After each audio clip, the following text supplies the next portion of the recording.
Hey guys, it's Julia. In today's video I'm going to be talking about a comparison between Taylor Swift's two albums, Folklore and Evermore. Now obviously these are two very different albums and I would like to make a disclaimer at the beginning of the video. This isn't meant to be like a competition between two albums because obviously every album that any artist makes is going to be very different and they're not meant to be pitched against each other. But I'm just going to give my opinions and which one I think is better, the kind of moods of each, my favourite songs from each album, and if you have any of your own opinions, like which you think is better or your favourite songs, then feel free to leave them in the comments below, and yeah, let's get into the video. So Folklore was released on the 24th of July 2020.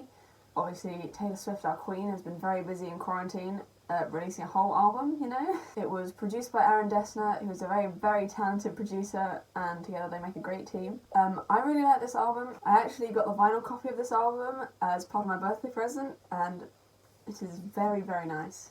I just love it. The overall vibes of this album, I think, are...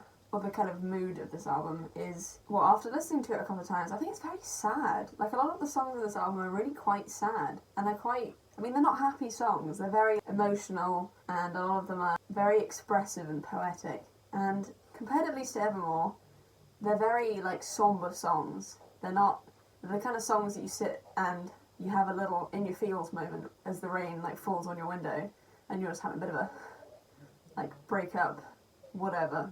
Like, these are crying songs, almost. And that isn't quite my vibe. I'll give you my own opinions of which album I prefer at the end of this video. But, yeah, they're quite sombering songs. So I think my favourite songs from this album include The Last Great American Dynasty, which isn't a fan favourite, I don't think, but I really quite like it, in terms of, like, its country twist.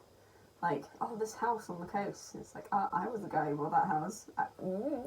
I also like Invisible String. I definitely know it's a fan favourite. A lot of people seem to like that one. And I also like Seven and August. And Betty is definitely another fan favourite, which I also really like. And I really like The Lakes, because I think it's just one of those songs that just relates to me because I'm British, and she's obviously writing about the Lake District, which is in Britain. She has a British boyfriend, so he's obviously taken her to the lakes, and she's obviously quite liked it there, so she's written a song about it, which I really quite like. So her next album, Evermore, was released on the 11th of December 2020, which isn't that long after, to be honest.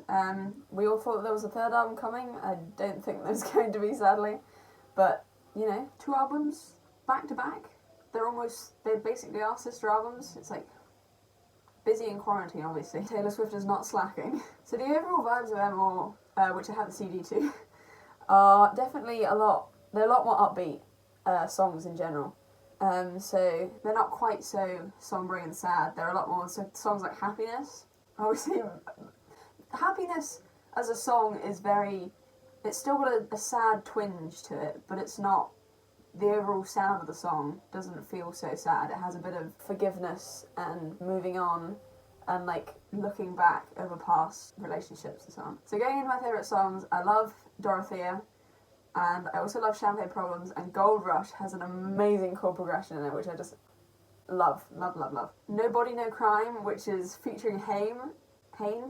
The three Haim sisters, is awesome as well. I started listening to Haim recently, actually because of Taylor Swift, because Taylor Swift collaborated with them on the song Gasoline, and I'd also just accidentally stumbled across them on YouTube, so found out that they're really good, and I'm now listening to them more. I also really like how Taylor Swift's written a song about Marjorie, which is her grandmother, I think, and yeah, that was a really, really cool song as well. Evermore was definitely really good. Bon Iver is a very, very talented singer. He's also on the Evermore album in the song Exile, which I think was the first Taylor Swift song I listened to on YouTube as the Folklore album came out. And I haven't listened to the bonus tracks on Evermore as much. The bonus track on Folklore is The Lakes, but the bonus tracks on Evermore are Right Where You Left Me and It's Time to Go, which I think It's Time to Go was allegedly written about Taylor's friend Carly Kloss, but we're not sure really. That's just fan speculation. So yeah, the overall vibes of Evermore are definitely a lot more upbeat. There's still a twinge of like, none of these songs are they're not songs like Happy by Pharrell Williams where you like know it's happy. Like, from the essence of the song, you know it's happy. But Evermore's definitely a lot more upbeat. Like, it has some nostalgia in it and some, like, bittersweet. It's not happy, but it has hope in it, if that makes any sense. So, my opinions of which album I prefer, they're both amazing albums. I love them both. and I love Taylor Swift. I've been a Swiftie since the album 1989, which was I actually looked it up, and that was released when I was 11.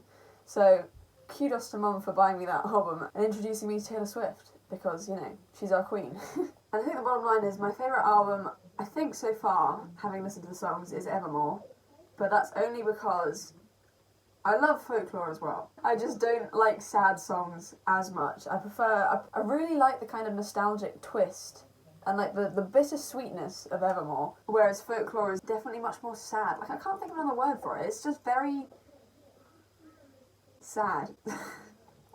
I literally, you know. I think that's why I like the song The Last Great American Dynasty from Folklore, because it's slightly more upbeat in like its rhythm and its style. It's like, there goes, I mean, you know what it sounds like, you know, you must, you're a Swiftie if you're here, you know. But yeah, I love both of these albums. Comment your favourite album below, which one you prefer. I definitely know there's a lot of like, if you like one or if you like the other, and opinions change, and like you listen to them more and then you fall back in love with them and so on. But yeah, definitely go and listen to them if you haven't. If you like this video, give it a thumbs up. If you want to stick around and subscribe, the subscribe button's down below, and I will see you in my next video. Bye!